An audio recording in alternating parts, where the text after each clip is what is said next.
Baik, terima kasih kesempatan yang diberikan. Di sini saya akan memaparkan analisis isu manajemen ASN dan Smart ASN. Perkenalkan, saya Apoteker Foni Patricia Lombo Sepuh. Jabatan saya Apoteker Ahli Pertama di UPTD Puskesmas Botombawe, instansi pemerintah Kabupaten Nias. Saya merupakan peserta Latsar CPNS Angkatan 48 dari batch 8. Di sini merupakan 5 isu strategis yang ditemukan dalam pelayanan dan tata kelola kefarmasian di Puskesmas Botombawe. Yang pertama, belum optimalnya digitalisasi sistem pencatatan dan pengelolaan stok obat atau LPLPO secara real time. Kondisi saat ini, pencatatan keluar masuk obat dan penyusunan laporan pemakaian dan laporan permintaan obat yang selanjutnya disebut LPLPO masih dominan dilakukan secara manual atau kertas atau Excel offline. Dampak yang terjadi sering terjadi stock out atau kekosongan obat atau kekeliruan data stok opnam yang menghambat kecepatan pelayanan resep kepada pasien. Di sini pihak yang terdampak adalah masyarakat atau pasien, apoteker dan tenaga kefarmasian, dan juga Dinas Kesehatan Kabupaten Nias.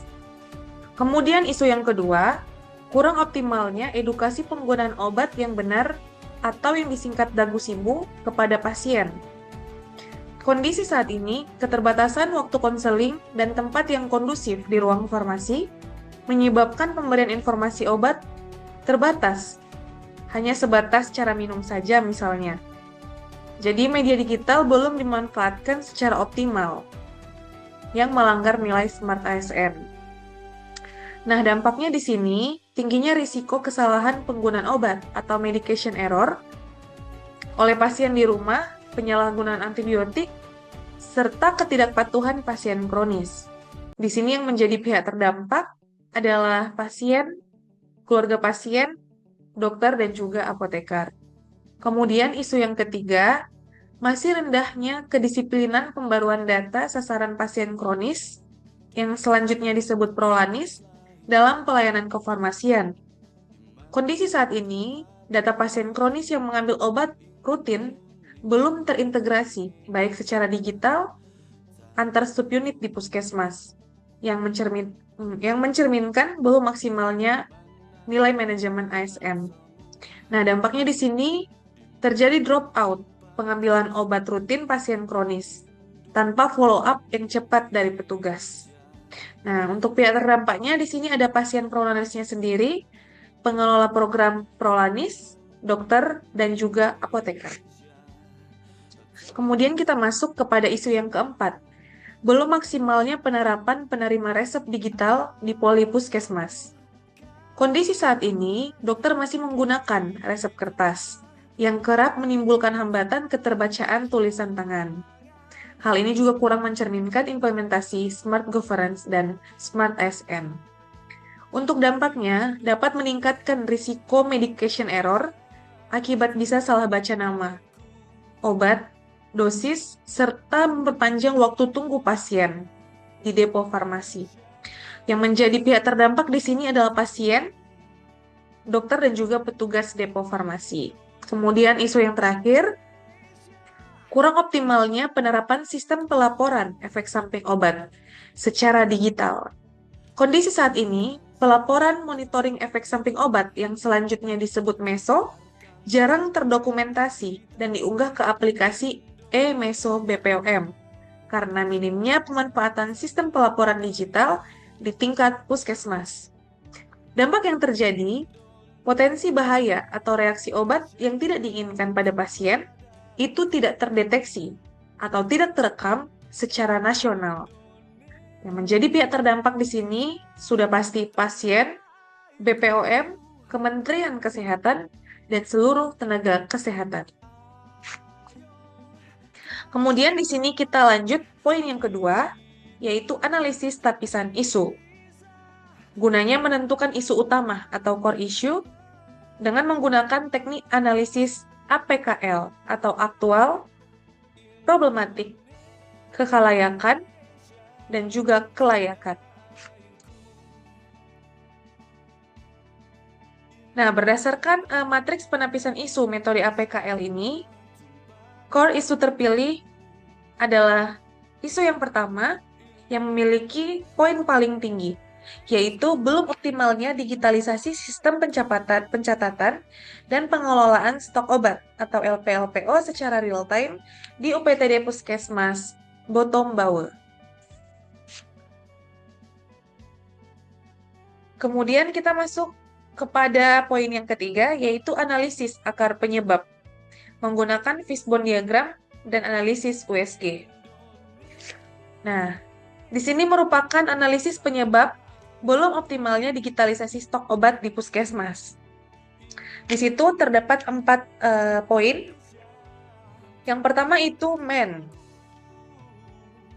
kurangnya pemahaman literasi digital petugas, dan diperlukan juga pelatihan tambahan bagi staf. Kemudian yang kedua itu ada metode, di mana masih dominan sistem pencatatan manual atau kertas secara konvensional, dan juga proses alur kerja yang tidak efisien. Kemudian yang ketiga itu ada mesin.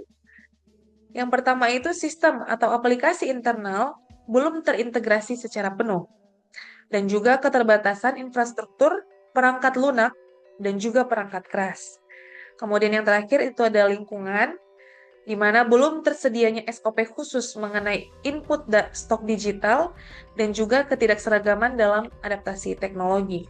Sehingga berdampak sering terjadi kekosongan obat dan juga keterlambatan laporan.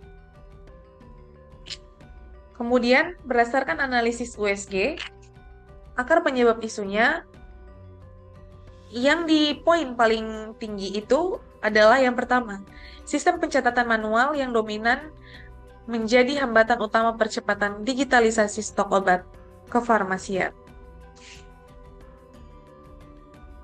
Kemudian kita masuk ke poin keempat, yaitu gagasan kreatif pemecahan isu.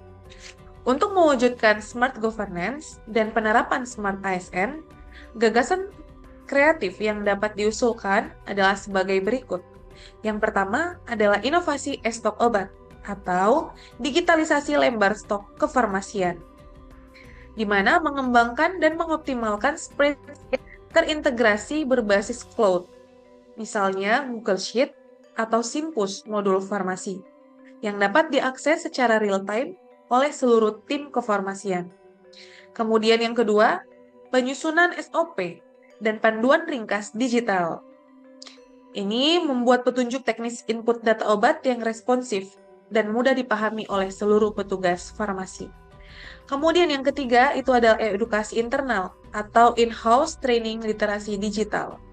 Melakukan pelatihan singkat mengenai pengelolaan obat berbasis digital untuk meningkatkan digital skill tenaga kefarmasian di puskesmas itu sendiri. Kemudian yang terakhir adalah sistem peringatan dini, stok kritis. Nah, jadi ini diberikan membuat fitur penanda otomatis, misalnya warna merah atau kuning, saat stok obat di bawah batas minimum, ya guna untuk mencegah stock out atau kekosongan obat bagi pasien. Baik, demikian presentasi yang dapat saya sampaikan untuk mewujudkan smart governance dan pelayanan kefarmasian berkelas melalui implementasi Smart ASN di UPTD Puskesmas Botombawe. Terima kasih.